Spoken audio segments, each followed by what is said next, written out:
Olá, tudo bom, André? Super bem-vindo de novo.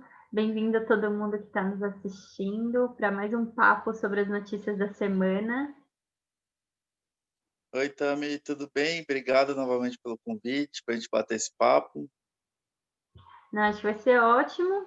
É sempre bom a gente conversar, mas tá difícil trazer notícias felizes aqui ou momentos de respiro, porque não tem sido fácil e parece que a gente, né, estava falando aqui para o André, antes da gente começar, que parece que a gente está falando sempre a mesma coisa, né?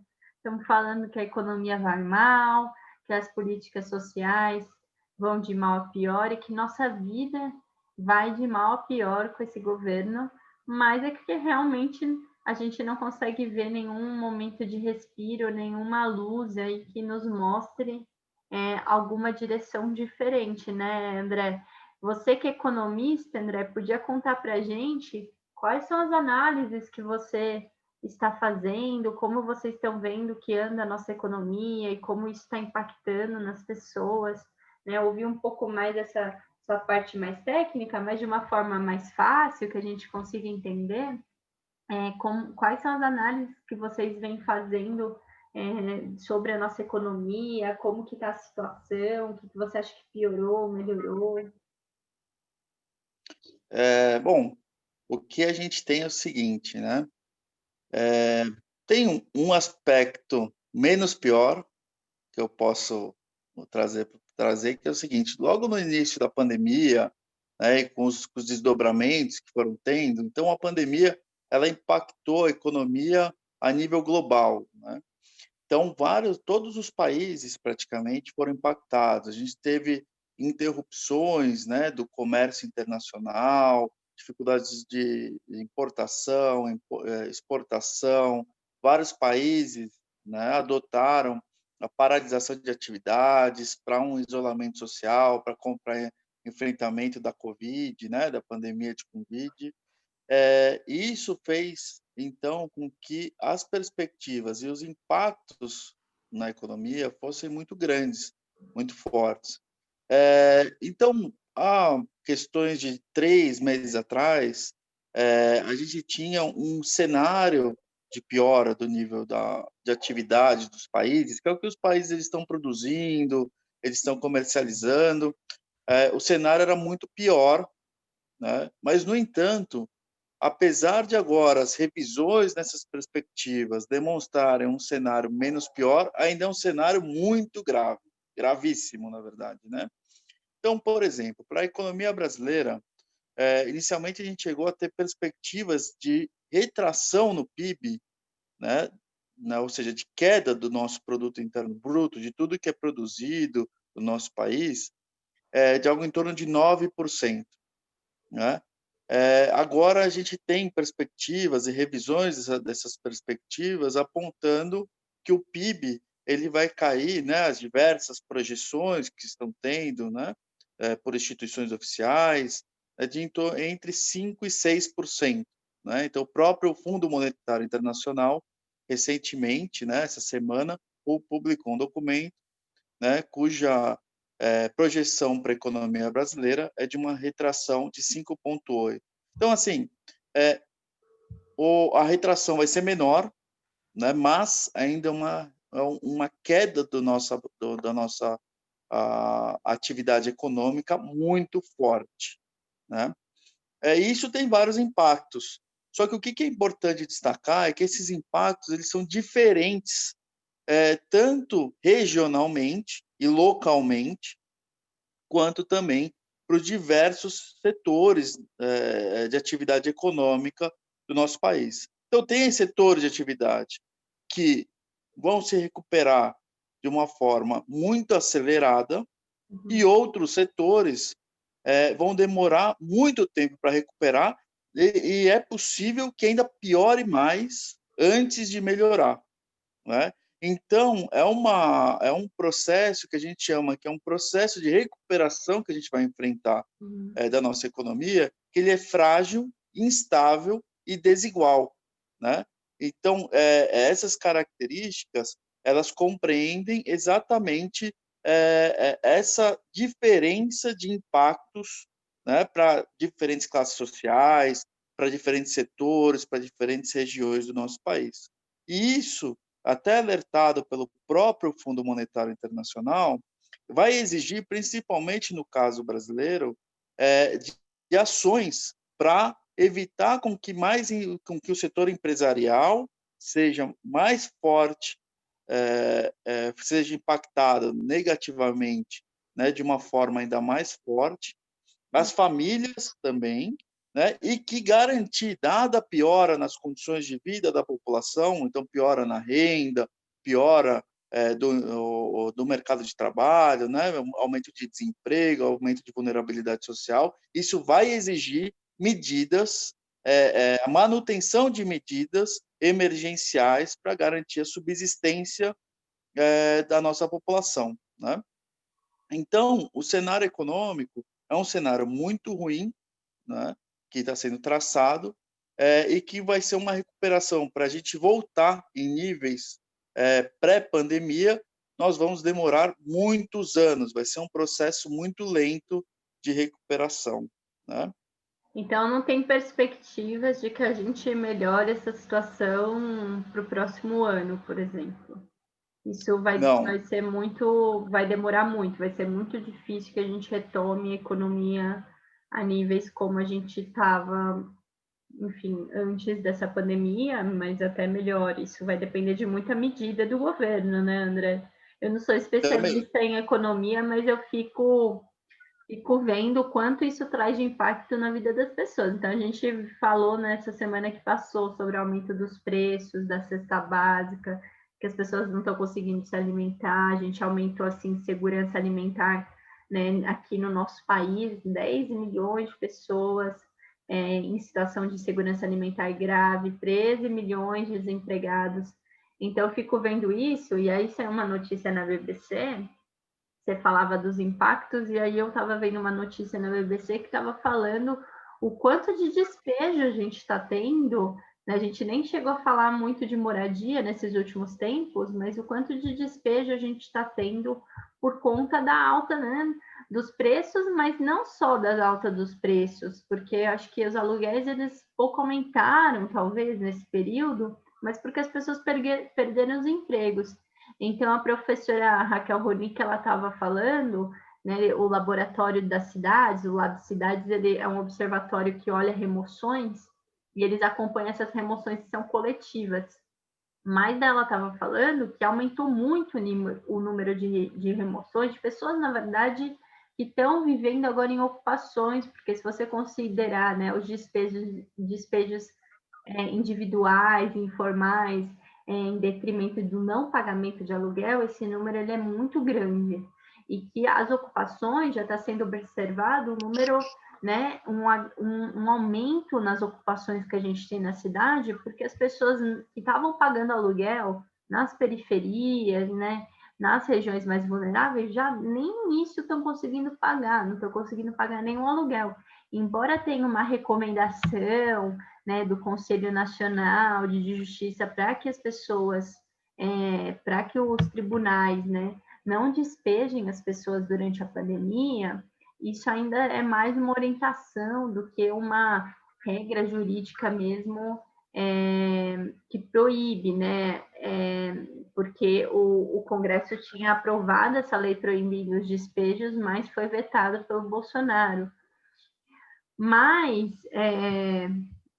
enfim, ainda está muito, tá muito insegura essa situação, porque imagino que para quem também tem algum imóvel, né, às vezes não é um grande empreendedor, tem muitos imóveis, mas assim, às vezes, a própria pessoa que aluga, às vezes, deve sofrer com o não pagamento do aluguel, e a pessoa que está alugando fica sem a casa, porque esses despejos estão acontecendo, mesmo com essa regra ainda jurídica que não está muito estável, né, de não despejar durante a pandemia, mas fico imaginando com o que você me falou, que vai demorar tanto tempo, então isso deve se estender ao longo do tempo, então a gente vai enfrentar, né, ainda mais a falta de moradia no sentido porque a gente, não porque não tenha, mas porque a gente não tem política pública para isso, as pessoas não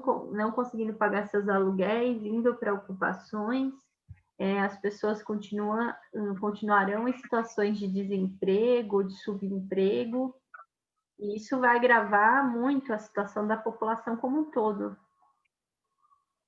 Exato. Então, é uma situação, uma combinação aí de adversidades, né, para grande parcela da nossa população, que é muito grande, né?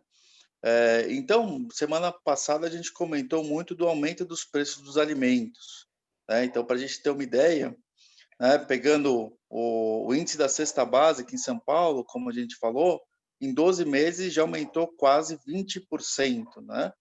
Isso, ou seja, então quando a gente está falando de inflação, a gente está falando que para as pessoas adquirirem uma cesta básica, né, que contempla, né, um conjunto de itens considerados básicos para alimentação e subsistência dessas pessoas, é necessário gastar 20% a mais para adquirir o mesmo cesta, né? Em um período onde as pessoas estão perdendo renda ou perderam totalmente a sua renda porque ficaram desempregadas, né? Por um outro lado, como você comentou, a nossa população ela já vive, grande parcela dela, nas periferias, né, em condições de moradia muito precárias, muitas baseadas em autoconstrução, não é isso? E muitas, grande parcela delas ainda com uma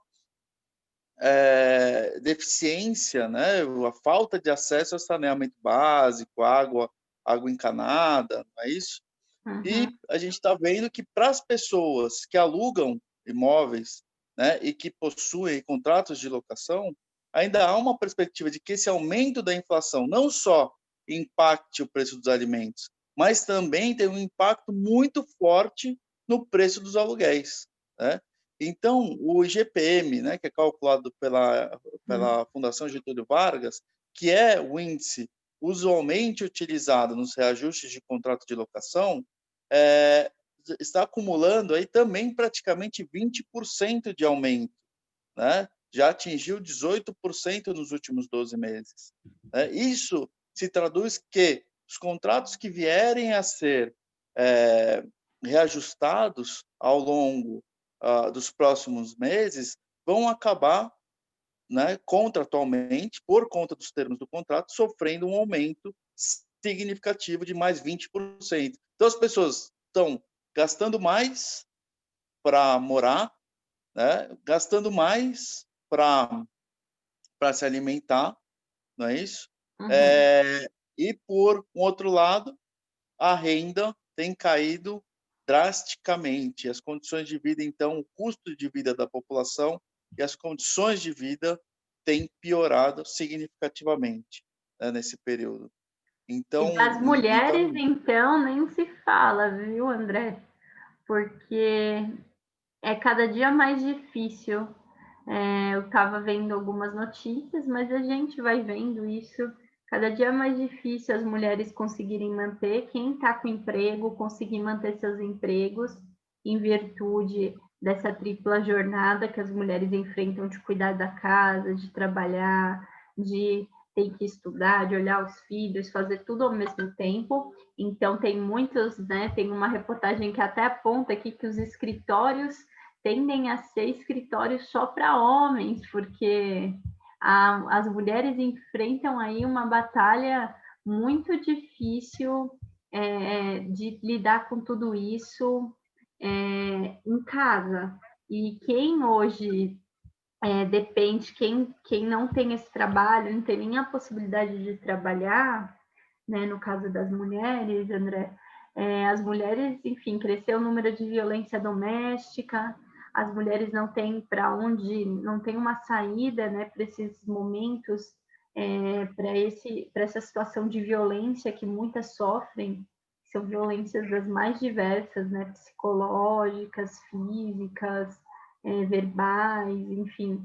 E, além disso, tem uma notícia muito pior que saiu aqui no Universa da UOL dizendo que a nossa, né, o nosso orçamento, né, o orçamento da Secretaria Nacional de Políticas para as Mulheres vai ter um corte de 19% em 2021. Então, muitos dos equipamentos hoje, né, a Casa das Mulheres, a Casa da Mulher Brasileira, que abriga uma série de serviços de atendimento a vítimas de violência, por exemplo, vão ser cortados. Já muitos municípios já nem têm essa rede de atendimento. Então, a gente consegue fazer um elo entre o que você está falando e como um todo, né? Como toda essa situação econômica, os cortes nas políticas sociais afetam diretamente a vida das pessoas, seja na moradia, no acesso ao trabalho, no acesso a uma alimentação de qualidade, na própria sobrevivência e na vida das mulheres que estão nas periferias, que estão nos lugares mais vulneráveis, sem ver uma saída, né? Elas estão perdendo emprego porque às vezes não dão conta da jornada, muitas já estão no trabalho precarizado ou já não têm sua autonomia financeira, ficam dependentes do marido, não tem para onde ir porque não tem política social para atendê-las. Então, é um nível de desigualdade que abrange muita gente e que vai pegando os grupos mais excluídos, né? Vão pegando os negros que estão sobretudo nas periferias, vão pegando as mulheres. Essa situação, que nem eu já estava comentando, né, dos impactos que são desiguais, né? Você está trazendo outros aspectos de desigualdade de todo esse contexto adverso, né, que a gente está vivendo. Então, os impactos para as mulheres, né, que são impactos muito um nível muito maior, né, para a população negra, né, e para diferentes localidades, ou seja, então a gente tem esses impactos que são muito, muito desiguais no nosso país. Eu acho que a gente tem que destacar aqui, que você está comentando, então essa piora, né, e esses cortes recorrentes de recursos para diversas áreas de políticas, né, públicas, né? Então, saúde, educação, transporte, e todos investimentos em infraestrutura, né, infraestrutura social, né, equipamentos de hospitais, escolas e outros infraestruturas sociais, né, para atender a população. Isso não vem só desse período da pandemia. Eu acho que isso que tem que deixar claro, né? A gente já vem com essa lógica que a gente chama de uma lógica de austeridade, né? Que é esse que é o conceito, onde é defendido de que o Estado tem que cortar recursos para várias áreas, né? E são recursos que são destinados para a população, na verdade, né? Então, principalmente desde 2015, a gente está vivendo, ano após ano, cortes de recursos que deveriam ser destinados a várias áreas. Então, como comentei, saúde, educação e outras, né, que vão ser diretamente destinados então para a população, estão sendo cortados. São recursos que não estão indo, então está precarizando os serviços e os bens públicos que são oferecidos para a população, né? E dessa forma piorando ainda mais as condições de vida. Então você comentou, por exemplo, para as mulheres, né? Então as mulheres elas têm uma dificuldade muito grande, por exemplo, de creches, escolas para os filhos, né? Isso impacta não só a formação dos filhos, né? E a qualidade de vida dos filhos, mas também a qualidade de vida das mães e a possibilidade de inserção no mercado de trabalho, né? Né, a forma de inserção, né, no mercado de trabalho é impactada.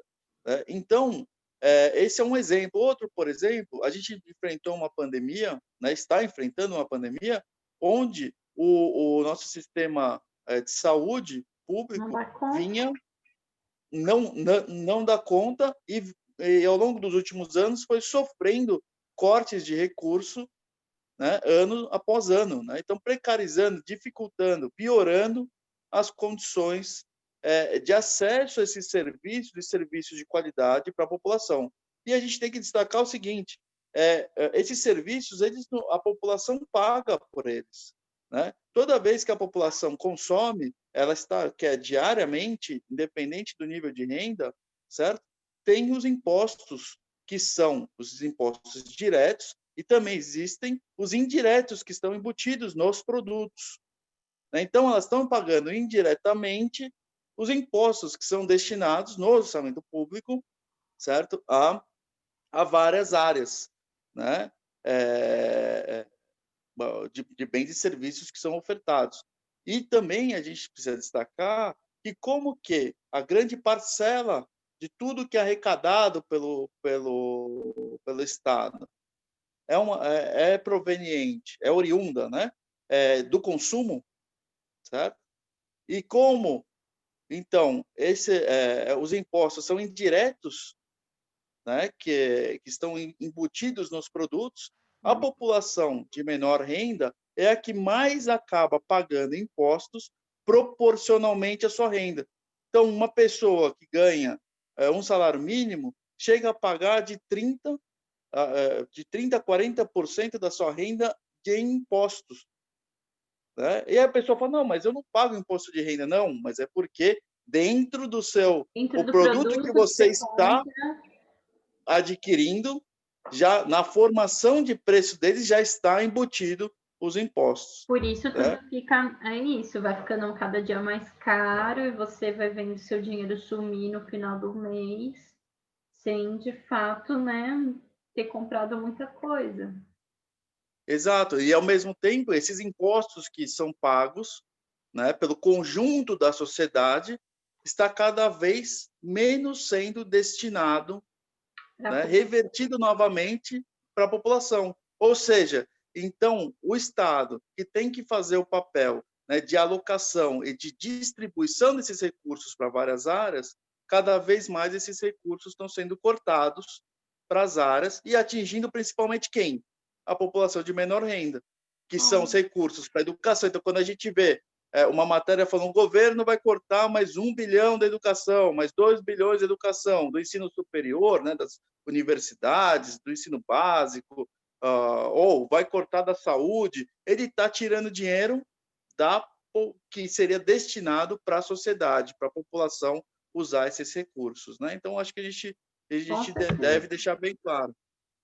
E você falou de educação, né? E como é difícil, como os estudantes, por exemplo, nessa pandemia, a gente viu que está sendo estudado durante essa pandemia para quem é mais pobre, né? A internet não chega, as pessoas não têm acesso aos materiais didáticos, os alunos que vão tentar fazer o vestibular já estão no nível de desigualdade muito grande, porque não tem acesso não teve acesso a uma educação e foi descontinuado ainda. A que tinha já foi descontinuada porque você não tinha, né, acesso a computador, ao material didático, ao apoio todo pedagógico para o desenvolvimento da criança. E são inúmeras as matérias que falam da luta que está sendo para os estudantes concluir os seus estudos, para aqueles que estão passando, que vão tentar o vestibular, passar numa universidade, vai ficar cada dia mais difícil, porque é isso, você tem sérios cortes nas pontas, né, na saúde, na educação, em vários lugares.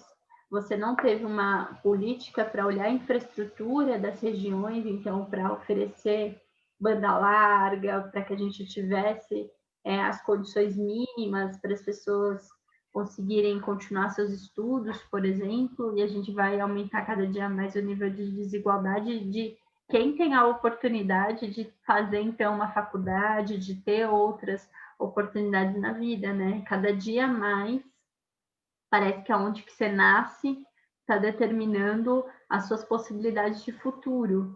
E aí isso, matérias assim estampam jornais, acabei de ler uma aqui, né, na revista Piauí, falando a difícil batalha que está sendo dos alunos pobres em continuar estudando, e é isso que a gente vê.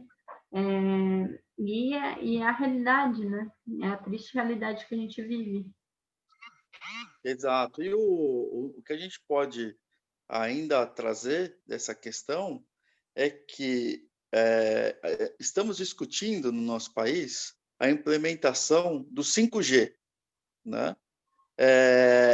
O que é? É uma internet muito mais forte, mais rápida, com maior capacidade de processamento de dados, né? Vai ser amplamente utilizada para melhoria de produtividade, de tecnologia, de inovação, né? E enquanto estamos discutindo isso, grande parte da nossa população não tem sequer acesso à internet, Sim, a gente acha né? que todo mundo tem, mas não tem. As pessoas não Né? conseguem, o telefone é pré-pago, é 3G, 2G, não funciona, as pessoas não têm condições de pagar uma banda larga. Exato. Então, mais um aspecto que escancara a desigualdade, né? E que escancara, então, aumenta cada vez mais essa lacuna que você comentou, né? Então, para uma pessoa, num período como o atual, ela não tem na localidade dela acesso à internet, ela não consegue estudar, ela não consegue, então, aprender, se desenvolver, né? E Não dessa consegue forma, cadastrar o auxílio emergencial, não consegue ter acesso às informações sobre as políticas que as atendem, não consegue nada.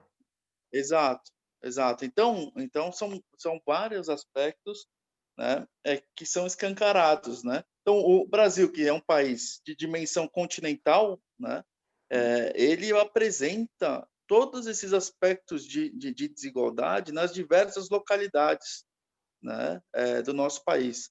Então poucas regiões são muito desenvolvidas, né, mas com uma renda muito concentrada, e grande parte das demais regiões são regiões que são muito pobres e sem acesso a diversos serviços, sem acesso a diversas oportunidades, né? E dessa forma, isso cada vez mais vai dificultar a melhoria de qualidade de vida, né? E a ascensão social, e não só isso, né?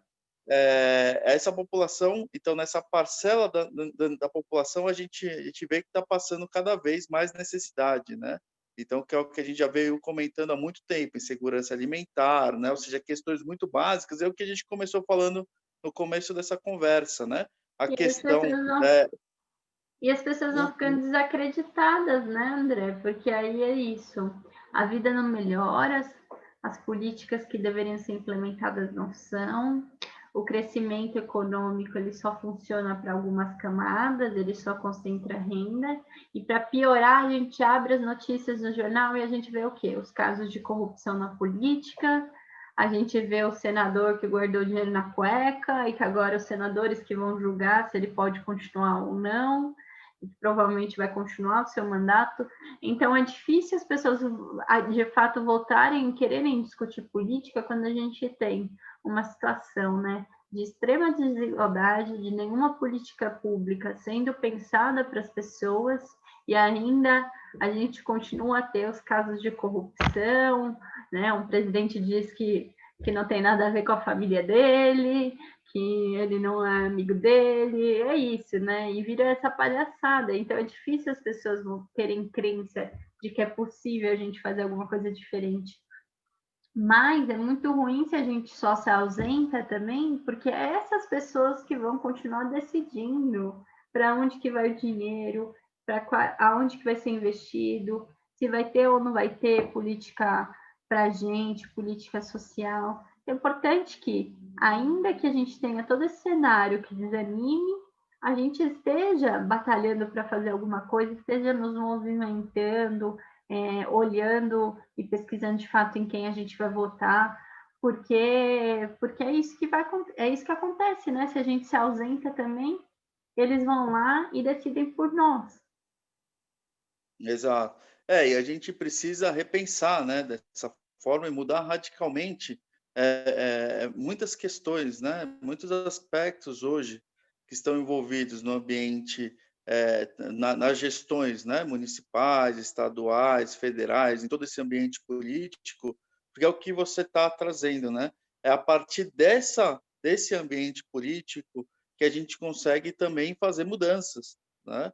Mudanças aí que vão reverter todo esse contexto que a gente está vendo que está piorando demais para o conjunto da nossa sociedade. E para isso, de fato, a gente precisa repensar muitas coisas, debater muitas novas ideias, implementar, né, outras, um conjunto de novas políticas que não só, né, para melhorar a qualidade de vida das pessoas no curto prazo, então revertendo esse processo de piora nas condições de vida da parcela da população, mas a gente precisa, que é algo que é urgente, repensar um projeto de desenvolvimento para o nosso país, né, para olhar as gerações, não só as nossas gerações atuais, mas as gerações dos nossos filhos, dos nossos netos, para que a gente crie um país melhor, né, para eles. Então, também é urgente com que esses né, os nossos representantes nas esferas municipais, estaduais, federais, comecem também a repensar, né, um projeto de melhoria de qualidade de vida de médio e longo prazo da nossa população, né, que reduza os diversos tipos de desigualdade e que também seja, né, ao contrário do que está sendo atualmente, né, um desenvolvimento que vise, né, a proteção, a responsabilidade ambiental, a proteção do nosso meio ambiente, da nossa fauna, da nossa flora, né, que é muito importante também para a nossa qualidade de vida e também para as nossas atividades econômicas. Né? A questão ambiental é central para as nossas atividades econômicas e é central para a nossa qualidade de vida, não só hoje, mas para daqui a 5, 10, 15 anos, cada vez mais a gente vai ver a importância do meio ambiente da nossa vida. Né? Com Então, por certeza. isso que a importância da gente aí votar e eleger um conjunto, né, de parlamentares, um conjunto de pessoas nas câmaras municipais, nas prefeituras, nos governos estaduais, no governo federal, que esteja realmente comprometido com essas pautas, né, ambientais, sociais e econômicas, que são muito importantes para o nosso país. Né? Com certeza, pensar de fato um desenvolvimento econômico sustentável que olhe para as questões ambientais também e como isso se atrela às políticas sociais e ao nosso dia a dia, né, André? Mas adorei a gente Exato. debater um pouco essas notícias da semana e não são notícias fáceis, mas é sempre bom a gente ter esse momento de troca, a gente poder conversar. Espero que o pessoal em casa esteja gostando, esteja nos acompanhando. E, bom, é um pouco isso, né, André? É isso aí. Muito obrigado, Tami, de novo pela oportunidade da gente bater esse papo. E na próxima semana a gente volta, então. Na próxima semana a gente se encontra. Espero que tenha algum momento de respiro. Até mais, pessoal. Exato. Tchau, Até tchau. mais. Tchau, tchau.